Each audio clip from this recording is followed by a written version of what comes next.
بسم اللہ الرحمن الرحیم۔ السلام علیکم۔ محترم ناظرین، عرب اور مسلم تاریخ میں جب کبھی بھی سب سے طاقتور، مجاہد یا بہادر کی بات ہوگی تو اس میں سب سے اوپر جس بہادر کا نام آئے گا وہ حضرت علی علیہ السلام کا ہے۔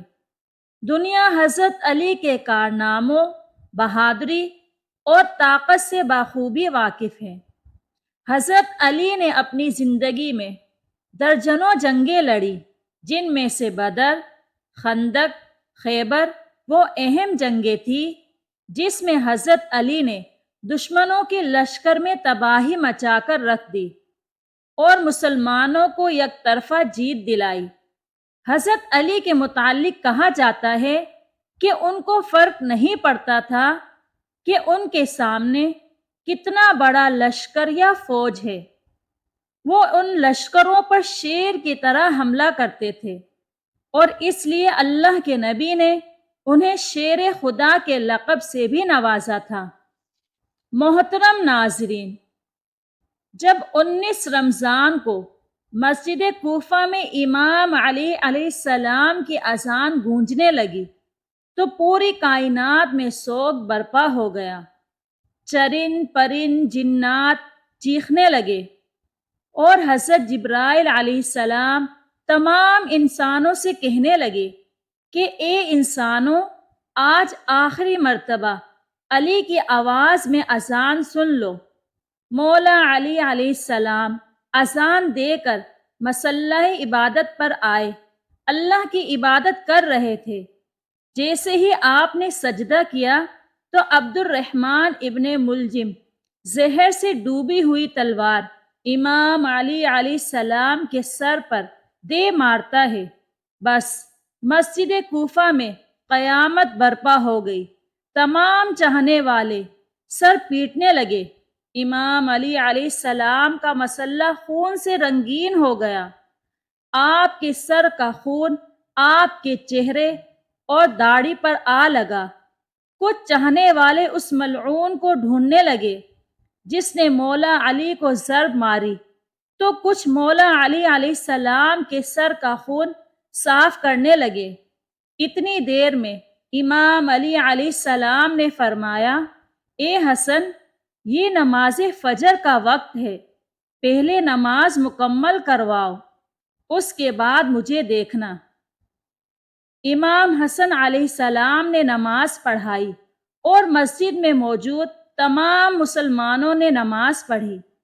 جیسے ہی نماز ختم ہوئی تو عبد الرحمن ابن ملجم، جس نے مولا علی علیہ السلام کے سر پر وار کیا تھا، اس کو پکڑ کر امام کی خدمت میں لایا گیا اور کچھ چاہنے والے شہد کا شربت بنا کر پاس لے کر آئے۔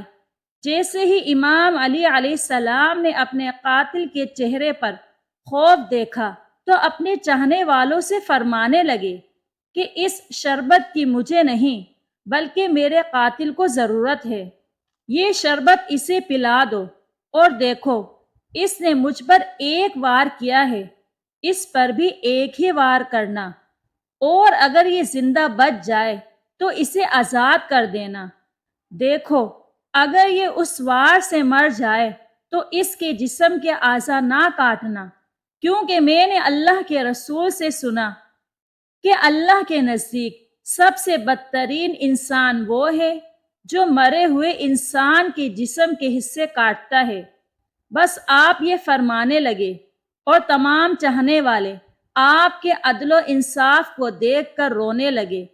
پھر آپ فرماتے ہیں، حسن، حسین، عباس، چلو مجھے اپنے گھر لے کر چلو۔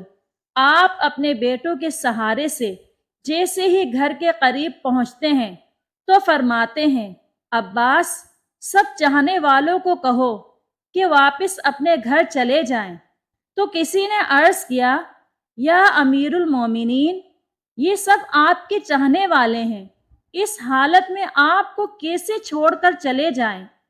امام علی علیہ السلام نے فرمایا، کیونکہ میری ضربت کی خبر مجھ سے پہلے میرے گھر پہنچ چکی ہے اور میری بیٹیاں زور زور سے رو رہی ہیں۔ میں نہیں چاہتا کہ میری بیٹیوں کی آواز میرے چاہنے والوں کے کانوں تک پہنچے۔ تمام چاہنے والے وہیں رک گئے اور امام علی علیہ السلام گھر تشریف لاتے ہیں۔ تمام بیویاں روتی ہیں، امام علی علیہ السلام کو دیکھ کر فریاد بلند کرتی ہیں، اور امام علی علیہ السلام سب کو دلاسا دیتے ہیں کہ مجھ سے میرے بھائی اللہ کے رسول حضرت محمد مصطفیٰ صلی اللہ علیہ وآلہ وسلم پہلے ہی فرما چکے تھے کہ اے علی، میری امت تجھے رمضان کے مہینے میں مسجد میں ضرب مارے گی اور تیرے سر کے خون سے تیری داڑھی سرخ ہو جائے گی۔ یہ وقت صبر کا ہے۔ آپ کو بستر پر لٹایا گیا۔ تاریخ نے لکھا، جیسے ہی طبیب نے امام علی علیہ السلام کو دیکھا تو وہ چیخ کر رونے لگا اور فرمانے لگا کہ وہ تلوار زہر میں ڈوبی ہوئی تھی اور زہر مولا علی علیہ السلام کے پورے جسم میں پھیل چکا ہے۔ جتنا ہو سکے آپ ان کو دودھ پلائیں۔ بس جیسے ہی یہ خبر کوفے کی گلیوں تک پہنچی تو کوفے کے یتیم بچے اپنے اپنے حصے کا دودھ لیے امام علی علیہ السلام کے گھر پر آتے ہیں اور آواز بلند کہتے ہیں، یا حسن، یہ ہمارے حصے کا دودھ ہمارے مولا کو پلائیں۔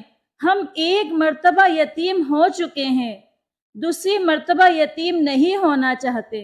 امام علی علیہ السلام بستر شہادت پر بھی مسلسل اللہ کا ذکر کرتے رہے۔ بس جیسے ہی 19 کا دن ختم ہوا، 20 رمضان کی رات آئی، آپ فرمانے لگے کہ اب میرے حجرے میں کوئی بھی نہ آئے، کیونکہ پوری دنیا کے جنات اور فرشتے مجھ سے ملنے آ رہے ہیں۔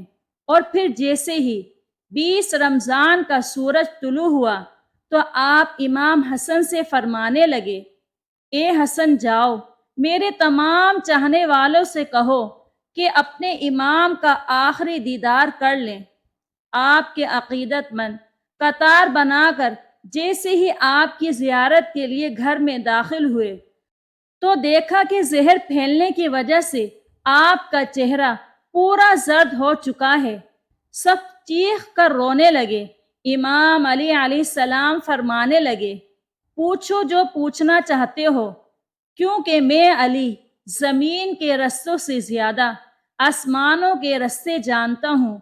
پوچھ لو، جب تم مجھے اپنی آنکھوں سے نہیں دیکھو گے تو پچھتاؤ گے کہ کاش کچھ اور پوچھ لیتے۔ کسی عقیدت مند نے سوال کیا، کسی نے جواب لیا، کوئی زیارت کرتا رہا۔ بس جیسے ہی عقیدت مند جانے لگے، امام علی علیہ السلام نے فرمایا، حسن، میرے پورے خاندان کو میرے کمرے میں لے کر آؤ۔ امام علی علیہ السلام نے وصیتیں کی اور فرمایا، اب اس خاندان کا وارث میرا بڑا بیٹا حسن ہے، جو یہ کہے اسے ماننا۔ اور امام حسن سے فرمانے لگے، اے حسن، جتنا ہو سکے اپنی زبان اور کردار سے محبت اور امن کا پیغام دیتے رہنا۔ اپنے نانا کے صلح حدیبیہ کو یاد رکھنا۔ کوشش کرنا کہ مسلمان کا دشمن نہ بنے اور تقوی سے دور نہ ہونا۔ اگر دنیا تمہارے قریب آئے بھی تب بھی اس سے دل نہ لگانا۔ دنیاوی چیز نہ ملنے پر کبھی افسوس نہ کرنا۔ ہمیشہ حق بات کہنا، مظلوم کی مدد کرتے رہنا۔ حسن، حسین، جہاں تک ہو سکے میرے اس پیغام کو ہر ایک تک پہنچانا کہ اپنے کام ذمہ داری سے کرتے رہیں اور اپنے درمیان تعلقات کو اچھا بنائے رکھیں، کیونکہ میں نے تمہارے نانا حضرت محمد مصطفیٰ صلی اللہ علیہ وآلہ وسلم سے سنا ہے کہ لوگوں کے بیچ میں صلح کروانا ہزاروں سالوں کے روزہ نماز سے بہتر ہے، اور یتیموں کے بارے میں اللہ سے ڈرتے رہنا کہ کبھی وہ بھوکے نہ رہیں، اور پڑوس میں رہنے والوں کا خیال رکھنا، کیونکہ اللہ کے رسول پڑوسیوں کے بارے میں بار بار اتنی نصیحت کرتے ہیں کہ لوگ سمجھنے لگتے کہ شاید اللہ کے محبوب ان کو ہمارا وارث بھی بنانے والے ہیں، اور قرآن کو سمجھنے اور اس پر عمل کرنے میں دیر نہ کرنا۔ ایسا نہ ہو کہ دوسرے قرآن کو سمجھ کر تم پر حکومت کرنے لگیں۔ نماز کے بارے میں اللہ سے ڈرتے رہنا، کیونکہ وہ تمہارے دین کا ستون ہے، اور اللہ کے گھر کی حفاظت کرنا، کیونکہ وہ تمہاری پہچان ہے۔ اللہ سے ڈرو، اپنی جان، مال اور زبان کے بارے میں نہ کسی کا مال غصب کرو، نہ کسی کو ہاتھوں اور زبان سے تکلیف دو، ایک دوسرے کی مدد کرتے رہنا، اور خبردار سب مسلمان ایک دوسرے سے جڑ کر جینا، ورنہ تم پہ وہ لوگ مسلط ہو جائیں گے۔ اگر تم فریاد بھی کرو گے تب بھی تمہاری آواز سننے والا کوئی نہ رہے گا، اور سارے عبد المطلب کے بیٹوں کو خبردار کر دو کہ اگر اس ضرب سے میری شہادت ہو جائے تو میرے قاتل کو بھی صرف ایک ہی ضرب مارنا، اگر وہ بچ جائے تو اسے آزاد کر دینا، اگر وہ مر جائے تو اس کی جسم کی بے حرمتی نہ کرنا، اس کی جسم کے حصے نہ کاٹنا، کیونکہ میں نے اللہ کے رسول سے سنا کہ زمین کا بدترین عمل یہ ہے کہ کسی مرے ہوئے کے اعضائے جسم کاٹے جائیں۔ حسن، میرے جنازے میں کسی کو شریک نہ کرنا، پیچھے سے حسن اور حسین تم اٹھانا، آگے سے جبرائیل و میکائیل اٹھائیں گے، اور اس کو ایک اونٹنی پر رکھ دینا، جہاں وہ اونٹنی رکے گی وہاں میری قبر بنی ہوئی ہوگی، اور میری قبر کا کسی انسان کو نہ بتانا، کیونکہ اللہ کے دین کے دشمن یہ چاہیں گے کہ میری قبر کھود کر میرے جسم کی بے حرمتی کریں۔ پھر آپ حضرت عباس کو دیکھ کر فرمانے لگے، اے عباس، تم کو میں نے کربلا کے لیے اللہ سے مانگا ہے، آج سے حسین تمہارا آقا ہے، ان کے غلام بن کر جینا۔